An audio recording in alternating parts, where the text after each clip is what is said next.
Hi students, my name is Sagar Pandya and today let us start with the second chapter of political science, that is electoral process. Now in India, when we talk about electoral process or when we talk about elections, the first thing that comes into our mind, India, what is that form? मतलब ये कौन सा form है जो हम लोग India में follow करते हैं गवर्नमेंट का? ये है डेमोक्रेसी. सो इंडिया में गवर्नमेंट फॉर्म है डेमोक्रेसी का. डेमोक्रेसी का मतलब हुआ democracy is government of the people, for the people, by the people. So people का इंपॉर्टेंस ज्यादा रहेगा कि कम? ऑब्वियसली ज्यादा रहेगा. So what is democracy? Democracy is government of the people, for the people and by the people. So people का importance ज्यादा रहेगा. But people participate कैसे करते हैं? That is through electing their representative. मतलब उनके जो रिप्रेजेंटेटिव्स है, पीपल के रिप्रेजेंटेटिव्स को ऑब्वियसली पीपल इलेक्ट करते हैं. बट पीपल कैसे इलेक्ट करते हैं? That is through elections. ये पीपल के रिप्रेजेंटेटिव होते कौन है? Who are these people? कहां से आते हैं लोग? कौन है ये लोग? तो ये पता कैसे चलता है? दैट इज वाई हम लोग जो लोकसभा के मेंबर को इलेक्ट करते हैं या विधानसभा के मेंबर को इलेक्ट करते हैं, वो होते हैं people's representative. So we come across कि ऐसा सिचुएशन कभी होता है. Let us learn with a do you know section. Now सबसे पहले पीपल्स रिप्रेजेंटेटिव मतलब representation. What is representation? In today's day, आज का मॉडर्न डेमोक्रेसी देखें, it is full of representative democracy. मतलब रिप्रेजेंटेटिव डेमोक्रेसी मतलब क्या? कि हम में से ही कोई एक होगा जो हमें रिप्रेजेंट करेगा in front of the government. जब भी हम लोग को रिप्रेजेंट करने वाला वो पर्सन को हम ही इलेक्ट करते हैं, वो होते हैं हमारे एमपीज या एमएलएस, एंड वो बन जाते हैं हमारे representative. It is not possible for the entire population for taking the part in decision making process directly. मतलब इंडिया में अगर देखें, इंडिया का पॉपुलेशन कितना है? 1.4 बिलियन का पॉपुलेशन, एंड उसमें 1.3 से अभी 1.4 बिलियन हो गया. चाइना को रिसेंटली ओवरटेक कर लिया हमने. सो जब भी हम लोग ये चीज बात करते हैं, इट इज नॉट पॉसिबल कि भाई ये पूरा पॉपुलेशन, अभी जैसे मोदी जी स्पीच दे रहे हो और अचानक से मैं बाजू में से इन चने खाते खाते मैं बोल सकता हूँ कि मोदी जी पहले ये कीजिए? नहीं, वो डायरेक्टली मैं नहीं बोल सकता. और मैंने अगर बोला तो मोदी जी क्या बोलेंगे या प्राइम मिनिस्टर जी क्या बोलेंगे? वो बोलेंगे कि बेटा ये मेरा काम नहीं है, इसके लिए हमने आपको रिप्रेजेंटेटिव्स दिए हैं. मतलब ये वो लोग होते हैं जो एमपीज एंड एमएलएज होते हैं जो हमें रिप्रेजेंट करते हैं in front of the government. मतलब हमारा जो प्रॉब्लम है वो हम एमपीज एंड एमएलएस को बताएंगे, वो जाके गवर्नमेंट को बताएंगे, वो गवर्नमेंट सोल्यूशन देगा, वो एमपीज एंड एमएलएस को बताएंगे और वो एमपीज एंड एमएलएस हमें बताएंगे जो सोल्यूशन होगा वो. That is why our democracy is called as representative democracy. Dear students, इसमें हम लोग देखें तो it is responsible to the people and welfare of the people के लिए वो काम करते हैं. मतलब लोगों के लिए वो काम करते हैं, लोगों की भलाई के लिए काम करते हैं, एंड लोगों के लिए वो रिस्पॉन्सिबल है. सो पीपल्स रिप्रेजेंटेटिव जब भी देखे, मेरा बच्चा सवाल पूछता है हाउ आर दे इलेक्टेड, और when we talk about how are they elected मतलब कैसे इलेक्ट होते हैं वो, that is through elections. So elections के थ्रू इलेक्ट करते हैं, हम वोट करते हैं अलग अलग पॉलिटिकल पार्टीज को, एंड ये पार्टीज को अपॉर्चुनिटी देते हैं to rule and bring about a change. मतलब चेंज लाने के लिए, रूल करने के लिए और हमारे बेनिफिट के लिए. जैसे हमने अभी पढ़ा ना, welfare of the people. What is welfare? मतलब बेनिफिट ऑफ द पीपल. इसके बेसिस पे अपॉर्चुनिटी दी जाती है to the political parties to bring about their policies of the government. जैसे फॉर एग्जांपल जीएसटी पास किया, what is that? It was a policy of the government. या फिर अपना लाइफ ऑफ द सोसाइटी, मतलब अपने सोसाइटी में किस तरह का लाइफ है, किस तरह से हम लोग एक्सेप्ट करते हैं, किस तरह का स्टैंडर्ड ऑफ लिविंग होना चाहिए, ये सब हम लोग उधर डिसाइड करते हैं. वी एक्सपेक्ट कि हमारे representative we elect, they should be efficient, honest, trustworthy and respect the opinion of the people. मतलब एफिशिएंट होना चाहिए, ऑनेस्ट होना चाहिए, सच्चा होना चाहिए, अच्छा होना चाहिए, ट्रस्टवर्दी मतलब भरोसे लायक होना चाहिए, and respect the opinion of the people मतलब हमारा जो ओपिनियन है वो रिस्पेक्ट करे. The electoral process should also be free, fair and reliable. Free, fair and reliable, मतलब उसमें कोई चीटिंग हो सकता है क्या? मैं किसी को फोर्सफुली बोल सकता हूँ सुना मेरे को ये वोट करना, ऐसा हो सकता है क्या? नॉट पॉसिबल, बिकॉज वो कोअर्जन अलाउड ही नहीं है और वो हो ही नहीं सकता। टू एंश्योर दैट आज इंडिपेंडेंट इलेक्शन कमीशन बनाया है टू एडमिनिस्टर, मतलब control the election process in India. तो ये इंडिपेंडेंट इलेक्शन कमीशन या ये बॉडी कैसे काम करता है? ये एक इंडिपेंडेंट बॉडी है, ये इंडिपेंडेंट बॉडी है जिसका नाम है इलेक्शन कमीशन ऑफ इंडिया। अभी ये इंडिया लेवल पे काम करता है, मतलब कहना ही से इंडिया लेवल पे जितने भी लोग हैं, जितने भी अपने इलेक्शंस होते हैं, वेदर इट भी लोकसभा, वेदर इट भी राज्यसभा, वेदर इट भी विधानसभा, ये सबका इलेक्शंस वो लोग कंडक्ट करते हैं ऑब्वियसली। सर तो स्टेट लेवल पे भी वो लोग करते हैं क्या, मतलब विधानसभा का इलेक्शन? यस, एंड इसके लिए हम लोगों ने अलग से एक इलेक्शन कमीशन बिठाया, that is called as state level election commission. What is it called as? State level election commission. So this conducts all the important elections in our country, मतलब जितने भी इलेक्शंस हो रहे हैं in our this particular country India, वो सब ये दोनों मिलके ही करवाते हैं। सर तो इसमें कौन कौन होता है? सो जितना भी प्रोसेस ऑफ इलेक्शन होता है, from declaring the date of election से लेके रिजल्ट डिक्लेयर करने तक, ये सब कौन करवाता है? That is done by election commission of India. It is directly under the control of election commission of India. So election का प्रोसेस आज अगर देखें तो it is today an inseparable component of comprehensive democratic process today. So जब भी हम लोग ये चीज बात करते हैं, it is obviously comprehensive. Comprehensive मतलब covering all the aspect, complete, proper, covering entire thing. In this chapter, we will understand the structure, the functions, and the role of Election Commission. So let us start with the first part, learning about Election Commission of India. Now, Election Commission is central to the process of election. मतलब क्या? मतलब इसमें वो central process of election, मतलब पूरे election process में वो सबसे पहले काम करता है ऑब्वियसली। ये किधर तो लिखा रहेगा? Obviously under article 324 of Indian constitution ऐसा लिखा गया है कि वो एक ऑटोनॉमस बॉडी है। बेटा ऑटोनॉमस का मतलब होता है इंडिपेंडेंट। इंडिपेंडेंट बॉडी है, इंडिपेंडेंट बॉडी है जो किसी के दबाव में काम नहीं करता, ना प्रेसिडेंट ना प्राइम मिनिस्टर, किसी के भी दबाव में नहीं, वो इंडिपेंडेंट काम करता है। उसके अंदर सर कौन होता है, कौन काम करता है? तो there is one chief election commissioner and 2 other election commissioners. Important answer है, एग्जाम में आएगा, 1 मार्क का फिल इन द ब्लैंक्स है। सो What does it comprise of? अगर comprise of आया मतलब क्या? 1 chief election commissioner and 2 other election commissioners. That chief election commissioner cannot be removed without any permission, या कुछ भी ऐसे कुछ भी हुआ उसको निकाल नहीं सकते, without any political reason obviously.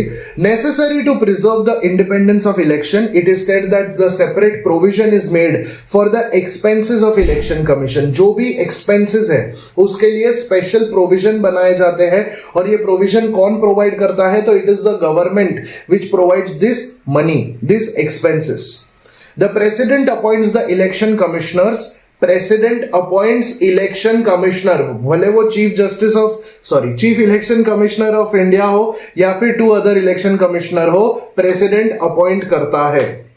The election commission does not have a separate staff. तो उसके लिए काम कौन करता है? सर तो पूरे इंडिया में ये 3 मिलके काम कर लेते हैं क्या? मतलब एक चीफ इलेक्शन कमिश्नर है और 2 अदर इलेक्शन कमिश्नर है, तो ये 3 मिलके काम कर लेते हैं? नहीं, इसके लिए गवर्नमेंट ऑफिसर्स होते हैं, उसके लिए टीचर्स होते हैं जो गवर्नमेंट स्कूल्स एंड कॉलेजेस में काम करते हैं, और दूसरे एम्प्लॉइज जो गवर्नमेंट जॉब्स करते हैं, ये सब मिलके कंडक्ट करवाते हैं election. So they help the execution of the election commission and execute the process of election commission of India. Do you know? No? Let us know. It means that the special campaign to create awareness among the voters is run for voters registration. मतलब अगर जो 18 साल का तुम्हारा as हो गया है तो तुमको ये रजिस्ट्रेशन के लिए स्पेशल कैंपेन होता है कि भाई तुम इलेक्शन वोटर आईडी कार्ड बना लो। The national voters day is hence celebrated on 25th of January every year as National Voters Day for the same purpose. Next is functions of Election Commission. Now ये election commission of India काम क्या करता है? Function simple 5 चीजें। सबसे पहला, preparing the voters list. कहां पे कौन वोटर्स वोट करने वाले हैं वो उसको प्रिपेयर करने का काम किसका? इलेक्शन कमीशन का। सेकंड, टाइम टेबल डिसाइड करना, programme of election. Third, scrutiny of applications of the candidate, मतलब स्क्रूटिनी मतलब checking. Fourth, giving recognition to political party. And fifth, to resolve any dispute. अभी एक एक डिटेल में जाएंगे। Let us start with the first one, preparing the voters list. Now जब भी हम प्रिपेयरिंग द वोटर्स लिस्ट देखें, every Indian citizen who is above 18 years of age has a right to vote, जिसको हम लोग बोलते हैं यूनिवर्सल अडल्ट फ्रेंचाइजी। यूनिवर्सल मतलब एवरीबडी, अडल्ट मतलब above 18 years of age, franchise मतलब right to vote. So everybody above 18 years of age has a right to vote. ये for preparing the voters list becomes very important. तो जब भी election होता है उसके पहले जो सिटीजन का नाम होता है उसके साथ एक पावती आता है जिसको हम लोग वोटर्स लिस्ट बोलते हैं। अपने लैंग्वेज में पावती बोलते रहे, छोटा सा आता है घर पे। सब जितने भी मेरे घर के लोग हैं वो सबका, मम्मी का, पापा का, दादा का, वाइफ का, बहन का, मेरा, सबका एक पावती आएगा, ठीक है। और वो पावती में नाम लिखा रहेगा, एज लिखा रहेगा, कहाँ पे रहते हो वो लिखा रहेगा, कहाँ पे कौन से एरिया का कॉन्स्टिट्यूएंसी है वो लिखा रहेगा इन वोटर्स लिस्ट। एंड एक आईडी कार्ड बनाया जाता है जो नए वोटर्स के लिए होता है। एंड एक बार तुमने वोटिंग कर लिया तो या फिर तुम वोटर बन गए तो इलेक्शन कमीशन ऑफ इंडिया एक वोटर आईडी कार्ड डिस्प्ले करता है। It is the responsibility of the election commission कि भाई हमारे जितने भी वोटर्स हैं उनका जो नाम है वो वोटर्स लिस्ट में आना चाहिए एंड प्रिपेयर करना ये लिस्ट को। अलॉन्ग विद दैट जो पुराना लिस्ट है उसको अपडेट करना। जैसे फॉर एग्जांपल मेरे घर से मेरी सिस्टर का एक नया वो 18 साल की अभी हुई है तो एक नया वोटर आईडी कार्ड बनेगा। बट मेरे दादाजी लास्ट ईयर एक्सपायर हो गए तो उसकी वजह से उनका नाम वोटर्स लिस्ट में नहीं आना चाहिए एंड मेरी सिस्टर का ऐड होना चाहिए। मतलब एक वोटर्स लिस्ट अपडेट होना चाहिए, अपडेटेड होना चाहिए। Also include the name of new voters and ये बेसिक फंक्शन था of election commission of India.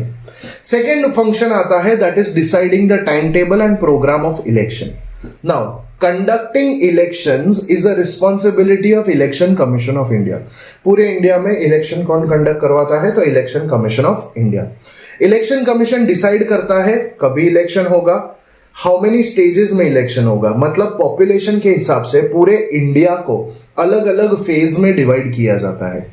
वो फेज के हिसाब से, जैसे फॉर एग्जाम्पल, एंड वो फिक्स नहीं होता है। अभी वो फेज 1 में महाराष्ट्र और आसाम साथ में आ सकता है, ओडिशा और दिल्ली साथ में आ सकता है। वो फेज पॉपुलेशन के हिसाब से होता है एंड उसके हिसाब से वो स्टेजेस डिसाइड करने वाला कौन रहेगा? Election commission of India. तीसरा होता है उनका function that is scrutiny of the application of candidate. जैसे फॉर एग्जांपल मैं मेरे एरिया में बहुत अच्छा काम करता हूँ, सबने बोला सागर भाई बन जाओ एमपी, बन जाओ एमएलए, हम आपको ही वोट करेंगे। बट सागर का कोई क्रिमिनल बैकग्राउंड रहेगा, उसने कोई पैसा लिया रहेगा, इनडेटेड इंसॉल्वेंट रहेगा, तो वो बन सकता है क्या कैंडिडेट? नहीं। या फिर वो क्रिमिनल रहेगा तो वो बन सकता है क्या कैंडिडेट? नहीं। तो उसके लिए जो इलेक्शन के कैंडिडेट होते हैं उनका एप्लीकेशन फॉर्म चेक करना, election dates depends upon the political party and political party will contest election of some candidates.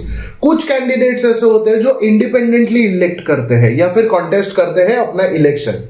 तो वो टाइम पे without any support of any political party, these candidates of political parties as well as independent candidate, सबका जो application form होता है वो scrutinise किया जाता है, चेक किया जाता है एंड वो एप्लीकेशन इंफॉर्मेशन खुद के बारे में, वो कैंडिडेट के बारे में रहता है। The election commission scrutinizes all the applications, allows the eligible candidates only to contest election. तो सर ये एलिजिबिलिटी क्या होता है कि भाई वो कैंडिडेट को 25 साल से ज्यादा होना चाहिए, he should not be mentally unsound, मतलब सेन होना चाहिए, लूनेटिक, फैनेटिक, मैड, इनसेन, पागल नहीं होना चाहिए। या फिर तीसरा, कोई ऐसा लोन लिया रहेगा और सोचा, सागर ने फॉर एग्जांपल मैं कैंडिडेट हूं, मैं 25 साल से ज्यादा हूं, यस, बट मैंने ना 7 करोड़ का लोन ले लिया या फिर 10,000 करोड़ का लोन ले लिया, जैसे विजय माल्या ने ले लिया। तो अगर लेके भाग गया तो और बाद में सोचा अरे हम क्या करें, पॉलिटिक्स में ज्वाइन करेंगे, पॉलिटिक्स में ज्वाइन करके क्या करना है, तो हम पैसे कमाएंगे, ऐसा हो सकता है क्या? नहीं, इट इज नॉट अलाउड। सो वो स्क्रूटिनाइज करते हैं, चेक करते हैं तुम्हारा background. The second last one rather, giving recognition to political party. Recognition, जैसे फॉर एग्जांपल मैं अपना पॉलिटिकल पार्टी बनाऊंगा तो चलेगा? तो उसको रिकॉग्नाइज करना पड़ेगा इलेक्शन कमीशन ऑफ इंडिया को. सो इंडिया में मल्टी पार्टी सिस्टम है. जैसे चाइना में देखे तो देयर इज वन पार्टी जिसका नाम है communist Party of China. America में देखे तो दो पार्टी है, दैट इज एक होता है डेमोक्रेटिक पार्टी या डेमोक्रेट्स, दूसरे होते हैं रिपब्लिक्स. बट इंडिया में मल्टी पार्टी सिस्टम है. हम लोग देखें तो कितने सारे पॉलिटिकल पार्टी है, जैसे फॉर एग्जाम्पल आम आदमी Party, Bharatiya Janata Party, Nationalist Congress Party, Indian National Congress, Bahujan Samaj Party, Communist Party of India, Communist Party of India, Marxist, etcetera etcetera. So multi party system है इंडिया में. न्यू पार्टीज भी बनते हैं and splitting party भी होता है. नाउ न्यू पार्टीज बनते हैं, इसका मतलब क्या, जैसे फॉर एग्जांपल एक आम आदमी पार्टी अरविंद केजरीवाल का, it was a new party. या महाराष्ट्र नवनिर्माण सेना, महाराष्ट्र का ही बात करें तो राज साहेब ठाकरे का, तो उनका क्या सिचुएशन था कि भाई उनका स्प्लिट इन द पार्टी हुआ. सेम वे एक और स्प्लिट इन द पार्टी का एग्जांपल देखें तो एक कम्युनिस्ट पार्टी ऑफ इंडिया 1925 में ये पार्टी बना, बट 1964 में आइडियोलॉजी अलग हो गया. इसके लिए दो अलग अलग पार्टी बना लिया. एक बन गया communist Party of India and दूसरा हो गया communist Party of India Marxist. All parties in India today we see are recognized only by election commission. कल उठ के मैं बोलूंगा सागर पंड्या पार्टी बनाएंगे, चलेगा क्या? नहीं, not allowed. Election commission recognise नहीं करेगा तभी तक हम नहीं बना सकते. ऑर्गेनाइजेशन बना सकते हैं बट पॉलिटिकल पार्टी रिकॉग्नाइज ही होना चाहिए. रिकॉग्नाइज करने के अलावा डी रिकॉग्नाइज भी कर सकता है. जैसे फॉर एग्जांपल मेरा पार्टी बहुत अच्छा चल रहा है, पार्टी कर रहा है, बहुत पैसा कमा लिया, बट करप्शन हो रहा है, चलेगा क्या? नहीं.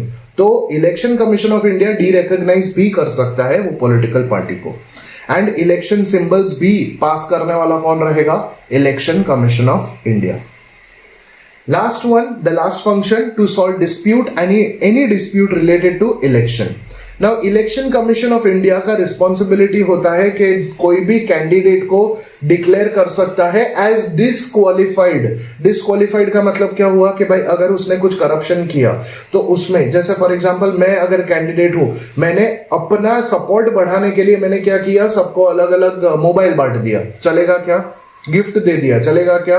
तो वो पॉलिटिकल पार्टी, अरे फॉर एग्जांपल इलेक्शन कमीशन मुझे सीधा डिस्क्वालीफाई कर देगा. अगर मेरे और किसी और कैंडिडेट के बीच में प्रॉब्लम हुआ तो वो डिस्प्यूट को रिजॉल्व करने का काम भी किसका रहेगा? That will be of election commission of India. And conducting election conduct कराने का काम भी किसका रहेगा? इलेक्शन कमीशन ऑफ इंडिया का. Functions of election Commission. So Election commission of India का फंक्शंस हमने देखा. सबसे पहला फंक्शन क्या था? Preparing the voters list. Second function क्या था? Deciding the time table and programme of election. Third था scrutiny of application of candidate. Fourth था giving recognition to political party. And fifth one to resolve any dispute related to election. Next part that we are going to learn is about the first chief election commissioner, जिनका नाम था Sukumar Sen. After independence जब भी पहला election किया 1951-52 में, वो election conduct करवाना वाज द ग्रेटेस्ट चैलेंज. सो 1921 में इंडियन सिविल सर्विस के थ्रू ब्रिटिश रूल के अंडर पढ़े हुए सुकुमार सेन ने चार्ज लिया था एज इलेक्शन कमिश्नर. एंड वो टाइम पे इलेक्शन कमीशन के थ्रू एस्टैब्लिश किया, अच्छा election commission of India establish हुआ था 1950 में एंड 51-52 में पहला जनरल इलेक्शन हुआ था. So mister Sen, Sukumar Sen efficiently handled the responsibility of this election commission in extremely adverse condition. adverse मतलब difficult condition. क्यों इतना difficult था? बिकॉज वो टाइम पे ना पॉपुलेशन बहुत ज्यादा number of population compare to आज इलिटरेट थे. उनको मालूम नहीं था इलेक्शन कैसे होता है, इलेक्शन क्या होता है, और वो समझाना जरूरी था. एंड इसके लिए 20 लाख स्टील बॉक्सेस मंगाए थे. कितना? 20 लाख स्टील बॉक्सेस मंगाए थे. एंड पॉलिटिकल पार्टीज का लोगो लगा के रखा था कि भाई तुमको जिस पार्टी को वोट करना है उसमें जाके तुम्हारा अपना वोट डाल दो. Process of election. Now what is the process? कैसे होता है? तो सबसे पहले क्या होता है? सबसे पहले होता है कॉन्स्टिट्यूएंसी एस्टैब्लिश. कॉन्स्टिट्यूएंसी मतलब क्या कि एक रीजन को अलग अलग पार्ट में डिवाइड करते हैं. जैसे महाराष्ट्र को लोकसभा इलेक्शन में 48 पार्ट्स में डिवाइड करते हैं, मुंबई को 6 पार्ट में डिवाइड करते हैं, इंडिया को 543 पार्ट्स में डिवाइड करते हैं. तो ये हो जाता है कॉन्स्टिट्यूएंसी. एक कॉन्स्टिट्यूएंसी मतलब एक सीट. जैसे इलेक्शन में बोलते हैं ना ये पर्टिकुलर लीडर इतने सीटों से जीत गया, अरे इतने सीट मतलब क्या? वो इतना कॉन्स्टिट्यूएंसी. तो सबसे पहले कॉन्स्टिट्यूएंसी एस्टैब्लिश होता है, उसके बाद होता है वोटर्स लिस्ट, जो पावती मैंने अभी बोला, तो वो फाइनलाइज होता है वोटर्स लिस्ट। उसके बाद nomination of the candidate and scrutiny of the nomination form. जैसे मैं कैंडिडेट हूं तो मेरा नॉमिनेशन, मेरा कैंडिडेट का जो नॉमिनेशन फॉर्म है वो दिया जाता है, उसको स्क्रूटिनाइज कौन करता है? Election commission of India.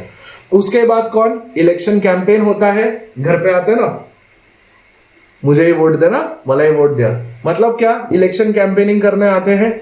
उसके बाद एक्चुअल वोटिंग होता है, जो एक्चुअल वोटिंग होता है कि भाई जो रियल में एक्चुअल वोटिंग करने जाते हैं लोग, वो वोटिंग करने के बाद वोट्स काउंट होते हैं, that is 6th one, counting of votes. उसके बाद होता है result of election, and result आने के बाद फाइनली कुछ डिस्प्यूट होगा, प्रॉब्लम होगा, तो उसका रेजोल्यूशन करने का काम भी किसका रहेगा? Regarding election, that will be of election commission of India. So this is the process of election. ये 8 पॉइंट्स है डियर स्टूडेंट्स, इसमें से 4 ब्लैंक करके तुमको कॉन्सेप्ट चार्ट आएगा 2 मार्क्स के लिए, गारंटी। टीचर्स, स्कूल टीचर्स का बहुत फेवरेट है, बोर्ड में भी 1 साल पूछा गया है। Next is restructuring of the constituency. What is restructuring? Total मैंने जैसे बोला कितने कॉन्स्टिट्यूएंसी है इंडिया में? 543। तो 543 कॉन्स्टिट्यूएंसी, तो 543 members. How are these members elected? Very clear, every member represents 1 constituency, मतलब एक सीट से 1 मेंबर, मतलब एक कॉन्स्टिट्यूएंसी से 1 मेंबर। 543 कॉन्स्टिट्यूएंसी के 543 मेंबर्स। 543 कॉन्स्टिट्यूएंसी किसमें है? लोकसभा में। Who creates these constituencies?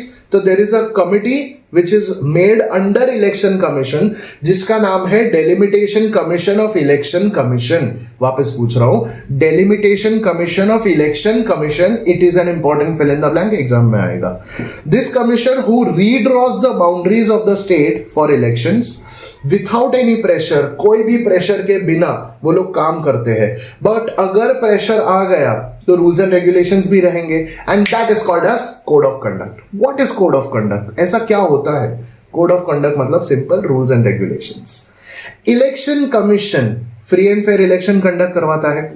There are various measures which are used to control the malpractices. Malpractices मतलब wrongdoings, जो भी wrongdoings हो रहा है। जैसे मैंने बोला ना कि मैं फ्री में मोबाइल फोन बांट रहा हूँ वो वोट खरीदने के लिए, या मैं एज अ कैंडिडेट सबको इन्फ्लुएंस करता हूँ मुझे ही वोट देना, और सब लोग भी सोचेंगे नहीं यार सागर ने फोन दिया तो उसको ही वोट देंगे, ऐसा चलेगा क्या? नहीं, वो malpractices हुआ, wrongdoing हुआ। नेक्स्ट, रॉन्ग डूइंग्स हो रहा है, मैल प्रैक्टिसेस हो रहा है। The code of conduct is divided according to that. Rules are made and followed by both, by the government also and by the political parties and voters also. Before and during the election ये rules and regulations follow करते हैं, and ये rules and regulations को बोला जाता है simple code of conduct. Important 2 mark answer है, exam में आ सकता है। स्ट्रिक्ट ऑब्जर्वेंस कॉमन वोटर्स के लिए होता है, बिकॉज ऑब्वियसली स्ट्रिक्ट ऑब्जर्वेंस नहीं होगा तो कॉन्फिडेंस आएगा क्या वोटर्स को? नहीं।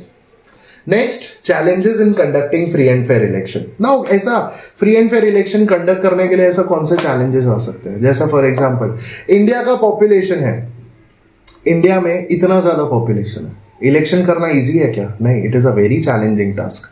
पॉपुलेशन ज्यादा है, कुछ ज्यादा ही है। So, Election Commission of India deals with these challenges, and that is why some challenges are mentioned below. जैसे for example, misuse of money, सबसे ज्यादा प्रॉब्लम, मनी बहुत मिसयूज हुआ, क्रिमिनल बैकग्राउंड से लोग बन गए पॉलिटिशियंस, जिसको हम लोग बोलते हैं क्रिमिनलाइजेशन ऑफ पॉलिटिक्स, या फिर वायलेंस होता है, या फिर फैमिली मोनोपोली होता है इन पॉलिटिक्स के, भाई एक ही फैमिली से सब पॉलिटिक्स में जाते हैं और सब लोग वही ज्वाइन करते हैं। तो is it easy? No. Election tickets दिया जाता है ओनली टू द रिलेटिव्स, तो वो एक्सेप्टेबल है क्या? नहीं। Later on, do you know? No, let us know. So voters list बनाया जाता है, and that is a challenging task. Today it is said that people were, जब भी इलेक्शन पहली बार हुआ तो पीपल वर इलिटरेट, तो special procedure was made for voting. मैंने बोला ना 20 lakh steel boxes were brought and election symbols were stuck on the boxes. Voters ने ब्लैंक बैलेट बॉक्स पेपर डाले, मतलब ब्लैंक पेपर्स डाले in that ballot box, and election symbols जिसके ऊपर थे उन्होंने वोट किया। इलिटरेट पीपल वो टाइम पे थे जिनको पढ़ना लिखना नहीं आता था, it became easy for them to vote. Next we are going to learn is electoral reforms. Now election is a continuous process, it is a future of democracy. It depends upon elections के हर जगह पे elections अभी conduct किए जाते हैं, electoral process should be reliable. It should be, election process should be improved one, and that is why some reforms are suggested. So what will be its effects according to you? कि भाई participation of women should be increased. Political parties में 50% candidature, dear students first chapter में पढ़ा था, 50% candidature to women candidates was given. Political parties में no candidature was given to criminal background and strictly follow the decisions of the court. Government election expenses पे control कर सकता है ताकि misuse of money ना हो, and parties not to make misuse of money and mismanagement of money. Representation of People's Act or amendment should be done properly. The candidates should be working accordingly and criminal background वाले लोग आने चाहिए क्या? नहीं. No participation should be done by them. पहले क्या होता था, जो हम लोगों ने बोला जब इलिटरेट थे तो बैलेट बॉक्स होते थे. अभी क्या हो गया, अभी ईवीएम मशीन आ गया. ईवीएम का मतलब होता है इलेक्ट्रॉनिक वोटिंग मशीन. अभी इलेक्ट्रॉनिक वोटिंग मशीन क्या होता है, जब भी फर्स्ट इलेक्शन कंडक्ट हुआ 1951-52 में after independence, beginning of that was a beginning of shaping of democracy, and that was electoral politics that came across.